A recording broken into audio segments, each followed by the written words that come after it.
And I thank all of our witnesses and ranking member for conducting this hearing.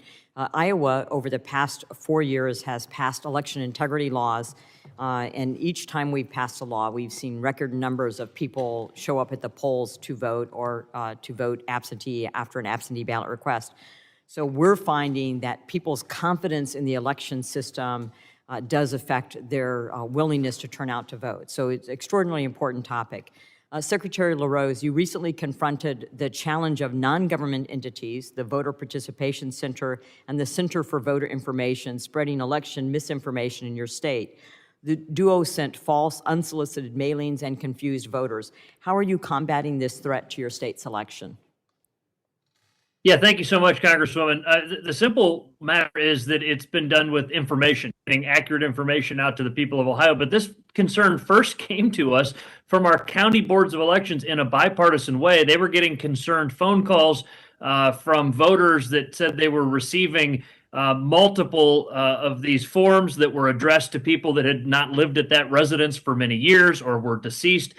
So the real problem with these organizations is that they were using bad data. Of course, there's nothing wrong with getting voter registration forms out or with getting absentee ballot request forms out to make it easier for people to request their absentee ballot, which of course we allow in Ohio for any voter that wants to vote absentee. The problem was these organizations just did shoddy work, and it really confused voters. We've encouraged organizations like this, if they want to engage in some sort of a absentee ballot request drive or whatever else, work with us to make sure you've got good data and you're using the right kind of forms and that kind of thing. Yeah, certainly we know that voter rolls and voter lists are not clean to that point. It also appears that Ohio, like Iowa, is facing a shortage in election workers. One news article claimed that a county in your state has 551 workers but needs 846.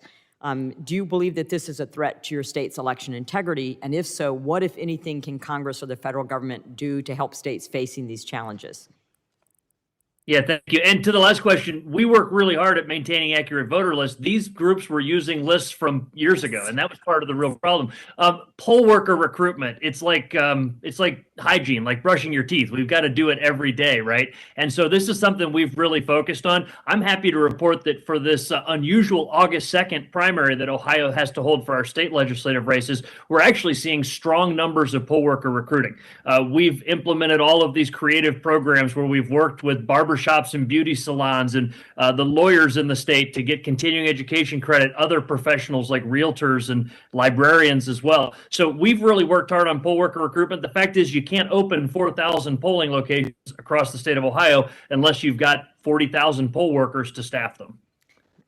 Thank you for that. And also after the 2016 election, and I think we've heard part of this already by some of the other witnesses, state and local officials felt frustrated by the lack of coordination from the federal government by not providing enough details regarding the Russian activity and how to respond.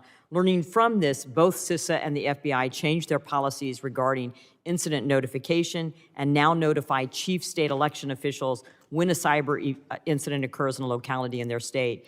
Some have previously expressed the need for required reporting of election cyber incidents to CISA and the FBI. Can you briefly discuss why this may be necessary? Yeah, we need to know things so that we can act quickly. And that's the bottom line, is when it comes to protecting our elections, time is of the essence. Elections occur on this routine schedule, and the next election is always just right around the corner, or we may even be in the midst of conducting an election. So time is always of the essence. I can tell you where CISA and FBI have vastly improved this is making sure that their state election officials, the secretaries of state in most cases, are immediately notified. If it's a county board of elections that has a vulnerability or a problem, of course that county board of elections needs to know, but we as their state partner also need to know immediately. Thankfully, those processes have been improved, but there's always room to continue to improve that. Again, a notification on a Friday night or a Saturday morning will result in action right then. We're not going to wait until everybody comes back to work on Monday morning, and that's why these things are so timely and crucial. You know, we found the same thing in Iowa, and utilizing the resources CISA is providing to us, going to do a roundtable, which includes our election officials in it, as well as education and businesses.